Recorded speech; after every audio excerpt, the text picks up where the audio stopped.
Hello everybody. तो ये रहा second part of the lecture, जो कि लेक्चर 7 में हमने काफ़ी चीज़ों पर चर्चा की थी और सेवेंथ लेक्चर में हमने एंगुलर वेलोसिटी को डील कर लिया था और अब एंगुलर एक्सेलरेशन को हम देखने वाले हैं।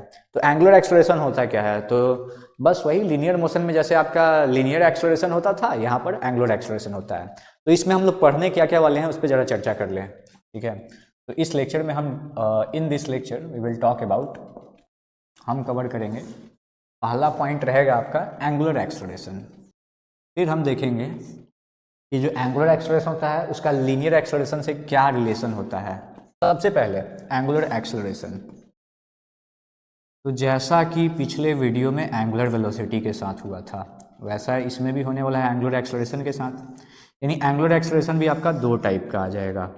एक आ जाएगा आपका एवरेज एंगुलर एक्सेलरेशन और दूसरा आपका आ जाएगा इंस्टेंटेनियस एंगुलर एक्सेलरेशन। अब देख लें इसको डिनोट किससे करते हैं। तो angular acceleration is denoted by another Greek alphabet, that is alpha. यहाँ पर ग्रीक अल्फ़ाबेट का ही सारा दबदबा है, तो यहाँ पर ग्रीक अल्फ़ाबेट से ही हम लोग सब कुछ लगभग रिप्रेजेंट किए जा रहे हैं। तो अब देखते हैं एंगुलर एक्सेलरेशन क्या है। तो सबसे पहले एवरेज एंगुलर एक्सेलरेशन, मान के चलो हो क्या रहा है कि आपकी एंगुलर वेलोसिटी चेंज हो रही है। पहले कुछ एंगुलर वेलोसिटी थी, मान के चलो ओमेगा आई, फिर कुछ एंगुलर वेलोसिटी हो गई, मान के चलो ओमेगा एफ। ऐसा ही होता था ना लीनियर वाले एक्सेलरेशन में, कि क्या होता था कि आपका पहले वेलोसिटी कुछ रहती थी और फिर वेलोसिटी कुछ हो जाती थी, यानी इनिशियल और फाइनल वेलोसिटी हो जाती थी, और आप देखते थे कि वेलोसिटी कैसे चेंज हो रही है, और जिस रेट से चेंज होती थी वही आपका लीनियर एक्सेलरेशन होता था।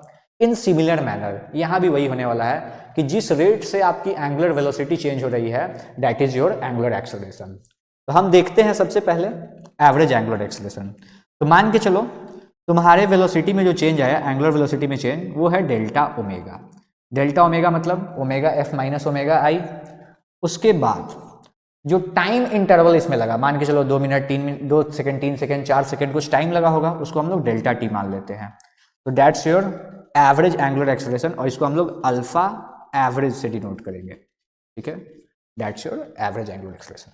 अब इसके यूनिट की बात करें तो ओमेगा की यूनिट क्या थी? रेडियन पर सेकेंड। और टाइम की यूनिट क्या होती है? सेकेंड। तो मिला जुला के इसकी यूनिट क्या होने वाली है? रेडियन पर सेकेंड स्क्वायर, या फिर ऐसा लिख सकते हो रेडियन पर सेकेंड स्क्वायर। अब तुमको समझना है इंस्टेंटेनियस एक्सेलरेशन क्या होता है। तो इंस्टेंटेनियस एक्सेलरेशन नाम से ही पता चलता है कि एक्सेलरेशन एट एन इंस्टेंट। जैसे कि तुमसे कोई पूछ दिया at t equal to 3 second acceleration बताओ भाई, तो उसके लिए हम लोग यूज करेंगे इंस्टेंटेनियस एक्सेलरेशन। तो इंस्टेंटेनियस एक्सेलरेशन तुमको एट अ प्रॉपर टाइम पे चाहिए, जैसे कि 3 सेकेंड। तो अब 3 सेकेंड से 3 सेकेंड के बीच का इंटरवल क्या है? It is almost zero.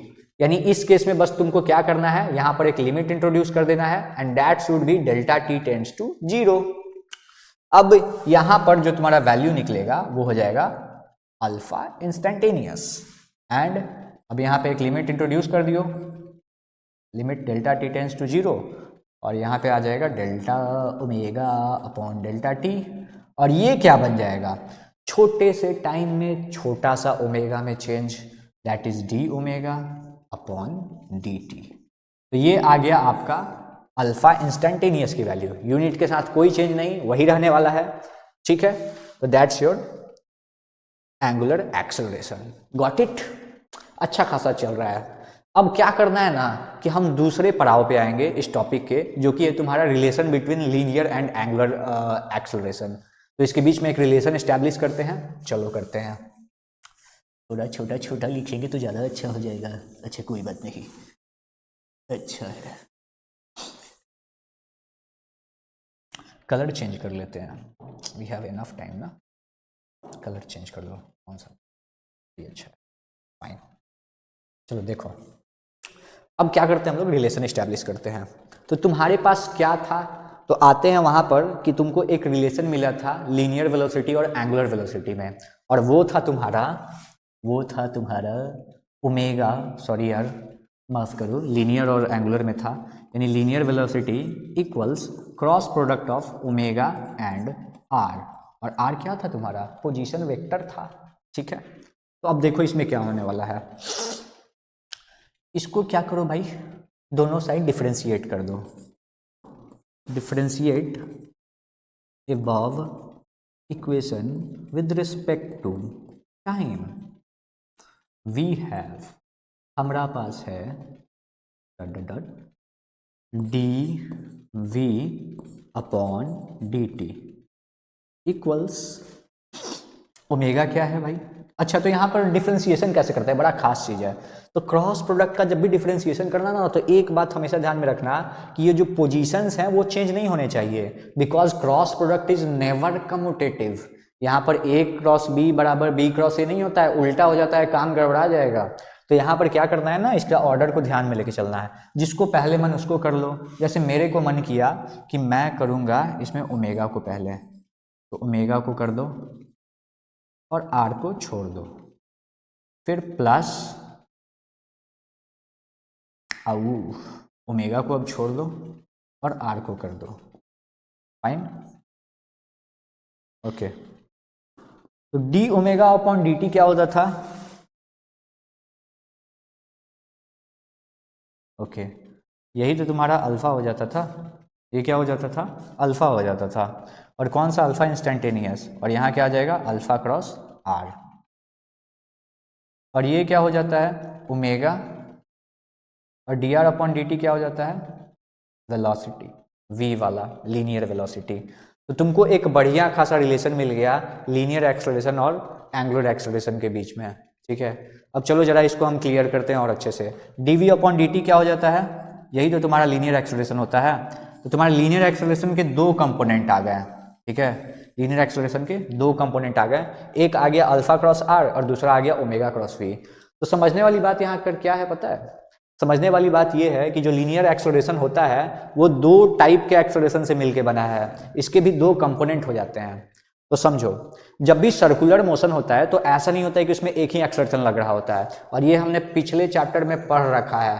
अगर 11th वाले फिजिक्स में पिछले चैप्टर में देखोगे तो उसमें हमने सर्कुलर मोशन में पढ़ रखा है कि एक्सेलरेशन दो टाइप का होता है, एक तो तुम्हारा टेंजेंशियल होता है और दूसरा तुम्हारा क्या होता है, सेंट्रीपिटल होता है। यानी एक सेंटर सीकिंग एक्सेलरेशन होता है जिस कारण से तुमको सेंट्रीपिटल फोर्स मिलता था, और एक टेंजेंशियल एक्सेलरेशन मिलता था। तो इस तरह से दो तुमको मिल गया, और वही दो कंपोनेंट इधर आ रहे हैं और कुछ नहीं है। तो चलो देखते हैं क्या होता है। तो ये वाला देखो, इसका नाम क्या हो जाएगा, तो इसको बोलते हैं हम लोग ए आर, यानी इसको हम लोग बोलते हैं radial component of linear acceleration, यानी एक ऐसा एक्सेलरेशन है जो कि रेडियस के डायरेक्शन में लगता है। अब चलो देखते हैं ये कैसे काम करेगा, ठीक है। ओमेगा क्रॉस वी कह रहा है ना, तो ओमेगा क्रॉस वी के लिए हम क्या करेंगे, दो मार्कर उठाएंगे और जान लेंगे कि ओमेगा क्रॉस वी का डायरेक्शन किधर होने वाला है, ठीक है। तो मान के चलो ऐसे ऐसे कोई चीज़ घूम रहा है, ओमेगा का डायरेक्शन ये है और वी का डायरेक्शन ये है, ठीक है। तो क्रॉस प्रोडक्ट का डायरेक्शन क्या होता था, अपना राइट वाला हाथ लो, ठीक है, उसको स्ट्रेच करो ओमेगा के डायरेक्शन में, तो ओमेगा के डायरेक्शन में ये राइट वाला हाथ स्ट्रेच हो गया, और ये वी के डायरेक्शन में अब इसे घुमा लो। तो ये किधर जा रहा है, मेरा थंब किधर पॉइंट कर रहा है, अंदर साइड, और यही तो क्या है, radial direction of radial direction है तुम्हारा, यानी ये रेडियल डायरेक्शन में पॉइंट कर रहा है। तो यही बात खास है कि ये तुम्हारा ओमेगा हो गया, ये वी हो गया, और दोनों का क्रॉस प्रोडक्ट किधर जा रहा है, रेडियस के डायरेक्शन में, that's why this is the radial acceleration. और उसी तरह से ये वाला क्या हो जाएगा, ये वाला सिमिलरली हो जाएगा तुम्हारा टेंजेंशियल एक्सेलरेशन, जिसको तुम AT कह सकते हो। तो ये दोनों मिला के बना, तो इसको हम लोग ऐसा लिख सकते हैं कि A equals to AT plus AR। अब इसका मैग्नीट्यूड की बात कहो तो मैग्नीट्यूड करने के लिए क्या करते हैं दो वेक्टर का, तो इसका मैग्नीट्यूड अगर निकालना हो तो इन दोनों का स्क्वायर का सम कर लो और उसका रूट ले लो, बात खत्म। तो यहाँ पर पूरा कॉन्सेप्ट खत्म होता है एंगुलर वेलोसिटी का, एंगुलर एक्सेलरेशन का। अब हम बात करेंगे कुछ अच्छे अच्छे क्वेश्चंस पे, तो लेट्स डू इट, जिससे ये कॉन्सेप्ट और भी क्लियर हो जाएगा कि इंस्टेंटेनियस एक्सेलरेशन कब निकालना है एंगुलर वाला, और एवरेज वाला कब निकालना है, एवरेज एंगुलर वेलोसिटी कब निकालना है, एवरेज एंगुलर एक्सेलरेशन कब निकालना है, सब ये देखेंगे अभी। तो चलो देखते हैं। पहला क्वेश्चन दे रखा है तुमको कि थीटा डिफाइंड है which is function of time, it is given by 2t square plus 4t plus 5।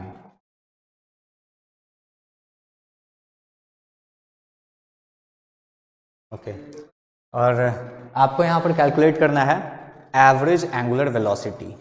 तो आपको एवरेज एंगुलर वेलोसिटी कैलकुलेट करना है। ये कैसे पता चलेगा अगर क्वेश्चन में नहीं दिया हो कि आपको एवरेज एंगुलर वेलोसिटी निकालना है या फिर सिंपली इंस्टेंटेनियस एंगुलर वेलोसिटी निकालना है? तो उसके लिए आपसे पूछेगा, ऐसे पूछ देगा, calculate angular velocity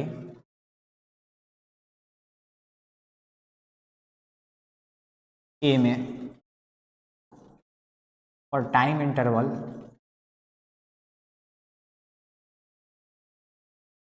t equal to 2 second to t equal to 5 second. और बी पार्ट हो गया इस क्वेश्चन का at t equal to 3 second. अब कैसे करोगे? तो देखो, पहला पूछ रहा है time interval t equal to 2 second to t equal to 5 second. तो यहाँ पर तुमको टाइम इंटरवल मिल गया ना, दैट मीन्स इस केस में जो तुम्हारा एंगुलर वेलोसिटी आएगा वो क्या रहेगा? वो रहेगा तुम्हारा एवरेज एंगुलर वेलोसिटी। यहाँ पर क्या रहेगा? Average omega. और इस केस में क्या होने वाला है? एट पर्टिकुलर टाइम पूछ रहा है, जैसे 3 सेकंड पे ही पूछ रहा है, तो ये तुम्हारा क्या हो जाएगा? इंस्टेंटेनियस ओमेगा हो जाएगा। चलो अब निकालते हैं। जैसे ए नंबर का सॉल्यूशन करना है तो क्या करोगे? टाइम इंटरवल बताओ, डेल्टा टी की वैल्यू क्या हो जाएगी? 5 - 2 3 सेकेंड। अब डेल्टा ओमेगा निकालना होगा तुमको। तो डेल्टा ओमेगा के लिए पहले तुम थीटा एट 5 सेकेंड निकाल लो, that is your theta final हो जाएगा, है ना? तो थीटा इक्वल टू 5 सेकेंड निकालोगे तो 2 × 5 का स्क्वायर प्लस 4 × 5 प्लस 5, ये कितना आ जाएगा? 5 × 25, 25 × 50, 4 × 5 20 और 50 + 20 70, 5 75, ये कितना आ गया? 75 रेडियन। ठीक है, ये सारा रेडियन में दे रखा है। ओके, अब उसके बाद फिर थीटा इनिशियल देख लो। तो थीटा इनिशियल क्या हो जाएगा? थीटा एट कितना है भाई? 2 सेकेंड। तो 2 × 2 का square plus 4 × 2 plus 5, that means 2 का स्क्वायर 4, 4 दूना 8, 4 दूना 8, 8 16, 16 5 21, तो ये आ जाएगा तुम्हारा 21 रेडियन। अब क्या करो? अब सबको लेके एक साथ कंपाइल कर दो ताकि हमारा सॉल्यूशन एग्जीक्यूट हो पाए। तो उसके लिए तुमको करना क्या था? तो omega average it is given by delta theta upon delta T. Delta theta होता क्या है? Theta F minus theta I upon delta T. Theta F minus theta I हो क्या जाएगा? तो 75 और -21 radian divided by delta T की value कितनी है? 3 सेकेंड। 75 में से 21 गया, कितना आया? 4, 7 में से 2 गया 5, 54/3, यानी ये फाइनली कितना आ गया? 18 रेडियन पर second. That's your average angular acceleration in this question. अब इंस्टेंटेनियस के लिए देखते हैं, इसी में कर दिया जाए और अच्छा रहेगा। चलो, B part of the question देखो। बी में तुमको क्या करना है? At t equal to 3 second निकालना है। तो उसके लिए तुम क्या करोगे? सीधा सीधा डिफरेंशिएशन वाला काम करोगे। ओमेगा इंस्टेंटेनियस का फॉर्मूला क्या था? वो था तुम्हारा D theta upon D T. तो D theta upon D T करो, क्या आएगा? 2t स्क्वायर का डिफरेंशिएशन करो, आएगा 4t, प्लस 4t का करोगे 4 आ जाएगा और 5 कांस्टेंट है, उड़ जाएगा। तो तुमको क्या निकालना था? Omega at t equal to 3 second. तो t इक्वल टू 3 सेकेंड निकाल लो भाई। 4 × 3 प्लस 4, 4 3 का 12 प्लस 4 16, 16 रेडियन पर सेकेंड। तो ये तुम्हारा इंस्टेंटेनियस एंगुलर वेलोसिटी आ गया, यानी बी पार्ट का आ गया आंसर, और ये तुम्हारा ए पार्ट का आ गया। इसी तरह से करना है। अब मान के चलो इस क्वेश्चन में थोड़ा सा चेंजेस कर दें। थोड़ा सा चेंजेस करने का मतलब ये हो गया कि अब तुमसे पूछ दे कि इस केस में तुमको क्या निकालना है?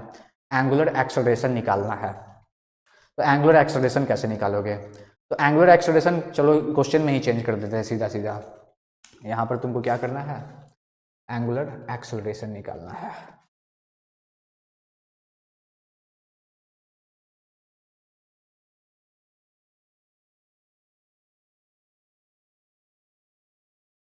सब कुछ सेम है, बस सॉल्यूशन चेंज हो जाएगा। चलो देखते हैं। पहला क्या है? टाइम इंटरवल दे रखा है, यानी तुमको यहाँ क्या निकालना है? एवरेज एंगुलर एक्सेलरेशन निकालना होगा। और यहाँ एक प्रॉपर टाइम पे निकालना है, दैट मीन्स 3 सेकेंड पे निकालना है। तो यहाँ पर तुमको क्या निकालना होगा? इंस्टेंटेनियस एंगुलर एक्सेलरेशन निकालना होगा। तो चलो इस पे काम करते हैं। तो सबसे पहले देखते हैं कि ए नंबर के सॉल्यूशन के लिए हमको चाहिए क्या। तो हमको डेल्टा टी तो दे रखा है, डेल्टा टी कितना हो जाएगा उसी सॉल्यूशन की तरह 3 सेकेंड। अब हमको ये देखना है कि ओमेगा फाइनल कितना होगा और ओमेगा इनिशियल कितना होगा। तो उसके लिए पहले हम लोग को एक फंक्शन मिलना चाहिए जो कि ओमेगा होना चाहिए टी के टर्म में, ठीक है। तो उसके लिए क्या करोगे, पहले इस पर डिफ्रेंशिएट कर दोगे D theta upon D T करके, तो इसकी वैल्यू कितनी आ जाएगी 4t/4। तो ओमेगा फाइनल क्या होगा, omega final would be omega eight 5 second. Omega eight 5 second कितना हो जाएगा 4, बस उसमें वैल्यू बढ़ते जाओ उस फंक्शन में, 4 × 5 कर दो +4, 4 × 5 = 20, 4 24 रेडियन पर सेकेंड। अब उसके बाद ओमेगा इनिशियल क्या हो जाएगा, तो ओमेगा एट 2 सेकेंड। तो बस जहाँ पर 5 भरे थे वहाँ पर 2 डाल दो, 4 दूनी 8, 4 12 रेडियन पर सेकेंड। अब तुमको अल्फ़ा एवरेज की वैल्यू यहाँ से आ जाएगी, वो तुम्हारा क्या हो जाएगा डेल्टा ओमेगा अपॉन डेल्टा। तो डेल्टा ओमेगा की वैल्यू क्या होगी, तो ओमेगा एफ माइनस ओमेगा आई upon delta T. Omega F minus omega आई करोगे क्या आएगा 24 - 12 और ऊपर है रेडियन और पर सेकेंड और नीचे क्या है, तो नीचे है तुम्हारा 3 सेकेंड टाइम। तो 24 में से 12 गया 12/3 काट दो, कितना आ गया 4। तो इसका आंसर आ गया 4 रेडियन पर सेकेंड स्क्वायर। अब उसी तरह से बी वाला तुमको करना है, तो बी वाले के लिए क्या करोगे, तो बी वाले के लिए देखो क्या करते हैं। तो उसके लिए उसमें क्या करना होता था, तो उसमें हम लोग डिफ्रेंशिएट कर देते थे। तो इसमें ओमेगा टी को डिफ्रेंशिएट कर दो, ये वाला जो तुम्हारा आया इसी को इक्वेशन 1 मान लो अभी के लिए। तो इसको डिफ्रेंशिएट कर दो, differentiate 1 with respect to time. तो तुमको क्या मिलेगा, मिल जाएगा D omega upon D T. यही तो होता था अल्फा इंस्टेंटेनियस। तो D omega upon D T करोगे कितना आ जाएगा 4। इसमें तुम चाहे 3 सेकंड पे निकालो चाहे 4 सेकंड पे निकालो, सबकी वैल्यू कितने आने वाली है 4 रेडियन पर सेकेंड स्क्वायर, ठीक है। तो यहाँ पर कोई बड़ा चेंज नहीं आया। तो बात यह है, इस क्वेश्चन का कंक्लूजन क्या निकला कि जो दिए गए थीटा की वैल्यू थी, इस पे अगर तुम एक्सप्रेशन देखोगे तो throughout the interval constant ही रहने वाला है। चाहे 2 सेकंड पे देखो, 3 सेकंड पे देखो, 4 सेकंड पे देखो, 5 सेकंड पे देखो, हर इंस्टेंट पे आपकी एक्सप्रेशन की वैल्यू क्या रहने वाली है 4 रेडियन पर सेकेंड स्क्वायर। तो आज के इस पूरे टॉपिक में या फिर जो भी ये लेक्चर कंप्लीट हुआ, इसमें हमने भली भांति एक अच्छे तरीके से आपका एंगुलर वेलोसिटी और एंगुलर एक्सलेरेशन को उड़ा दिया। अब बचा क्या, तो अब हम लोग का बच रहा है फोर्स का एनालॉगस टर्म्स रोटेशनल मोशन में, जो कि टॉर्क देखेंगे, कपल देखेंगे। उसके बाद फिर धीरे धीरे आएंगे हम लोग एंगुलर मोमेंटम पे, फिर आगे जाएंगे तो उसके बाद moment of inertia and all. तो आज के लिए इतना ही, मिलते हैं अगले लेक्चर में। Till then peace of.